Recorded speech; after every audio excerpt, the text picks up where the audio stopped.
Un entrenador de fútbol americano identificado como Carlos Arturo N. fue separado temporalmente del cargo luego de señalamientos en su contra por extorsionar y acosar sexualmente a una menor de edad. Mire.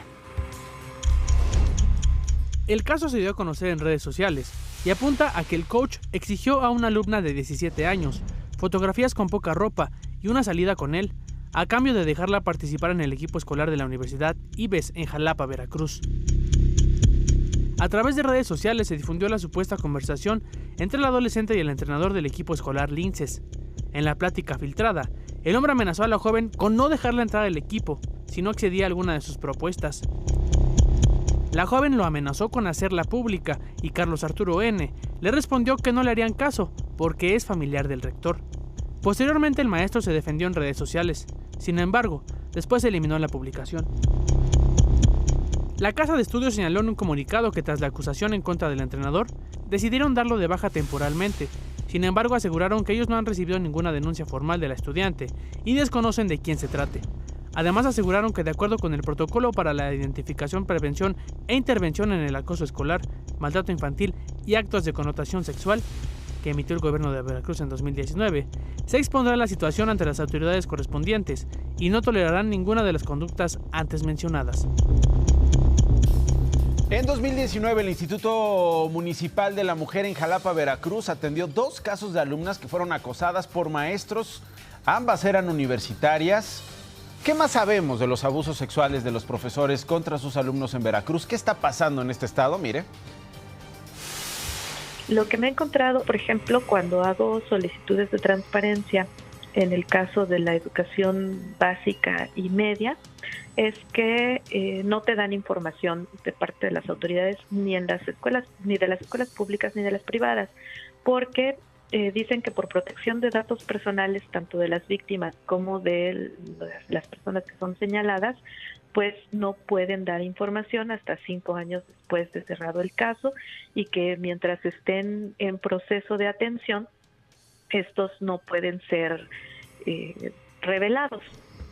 Pues qué conveniente, sin información, los veracruzanos, las veracruzanas, pues qué van a saber de estas crisis en las escuelas, en los centros escolares o de entrenamiento, cuando se presentan casos de violencia sexual.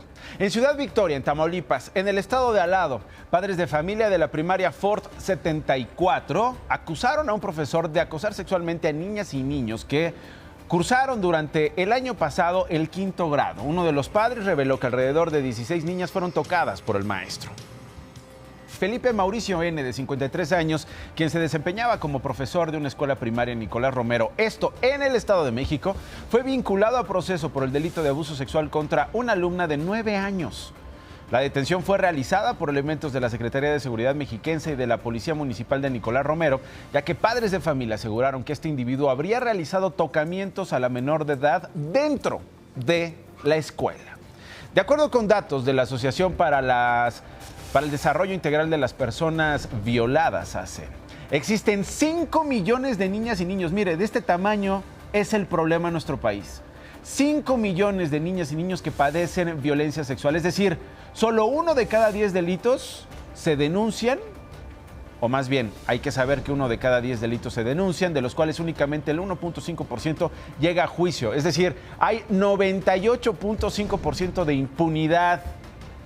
Información del INEGI apunta que en el 2017 cada día 27 estudiantes de 15 años o más fueron abusadas sexualmente en el ámbito escolar, sumando casi 10,000 en 12 meses y 1 cada hora. Es decir, si lo promediamos, cuando arranca este programa y cuando termina, hay un caso de violencia sexual contra nuestros jóvenes en estas instituciones educativas. ¿Por qué las y los jóvenes que son víctimas de acoso no denuncian ante las autoridades? Aquí una respuesta.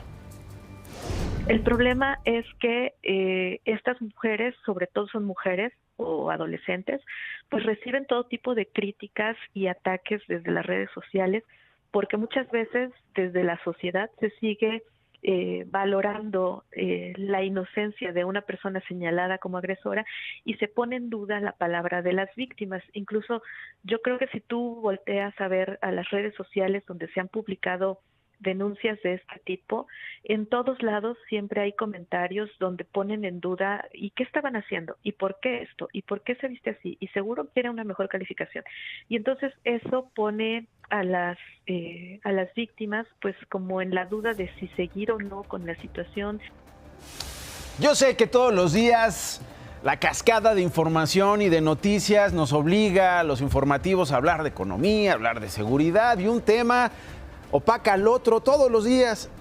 Y nosotros quisimos retomar estas cifras, quisimos hablar con estos especialistas, quisimos visibilizar a estas víctimas, porque estos asuntos, estas historias que tienen nombre y apellido, donde hay responsables y donde hay impunidad y apatía por parte de los ciudadanos, no son contadas. Por eso las rescatamos y por eso las contamos en este programa.